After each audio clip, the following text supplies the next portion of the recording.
Hello everyone. Today I have this binocular for you. I'll say right away, some websites say that this binocular would be suitable for Star Wars movies.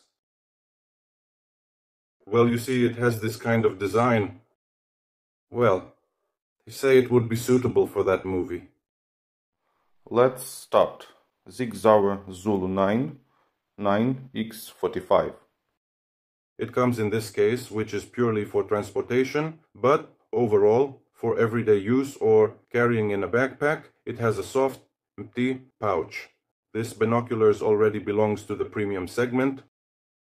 This binocular, essentially, just like the Zulu 7, has pretty much the same glass specifications. That means it has quality, multi-coated optics and nitrogen filling. But its main difference from similar binoculars is its size, and that's because this binocular uses an Abbe-König prism instead of a Schmidt-Pekan prism. So it has quality, multi-coated optics, nitrogen filling, but its main difference from similar binoculars is its size.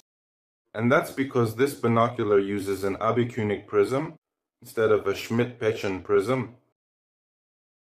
This prism is slightly larger, but thanks to this Abbe-König prism, the light transmission is about 5 to 8% higher than with Schmidt-Pekan prism.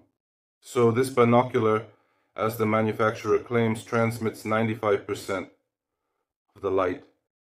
And that's actually a very high figure.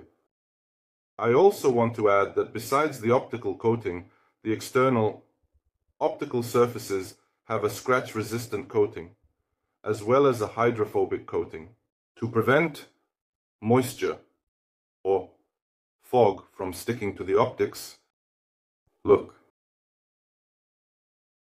I don't think there should be any questions about the light transmission of this binocular.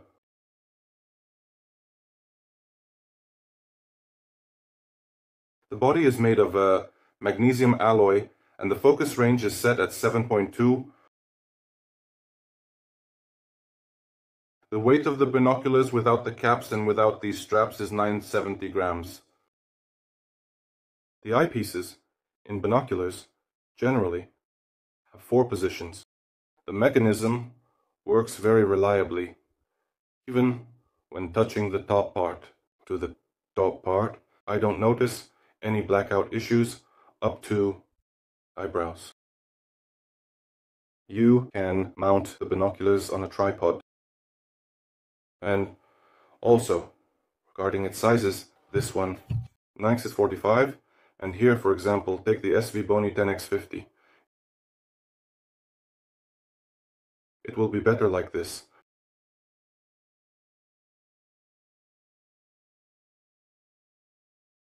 Roughly about 1.5 centimeters. Sviboni is shorter. Just so you understand, this binocular, due to this prism, has larger sizes.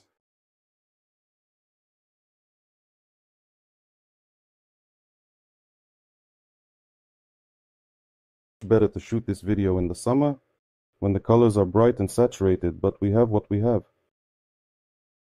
Those of you who follow my channel, I think you can draw your own conclusions by looking at this image.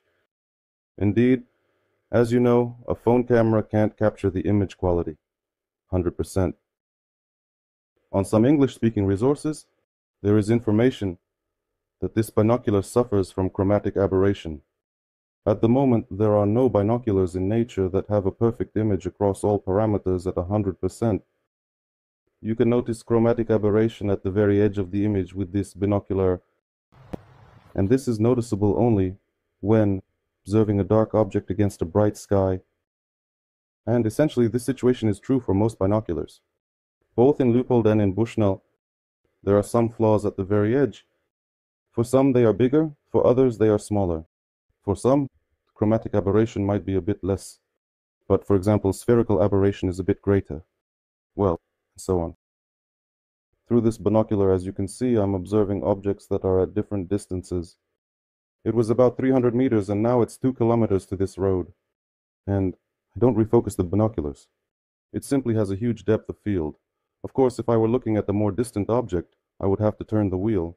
And this is very convenient that you don't need. Every time I change the distance from 200 to 500 meters, I constantly have to turn the wheel back and forth.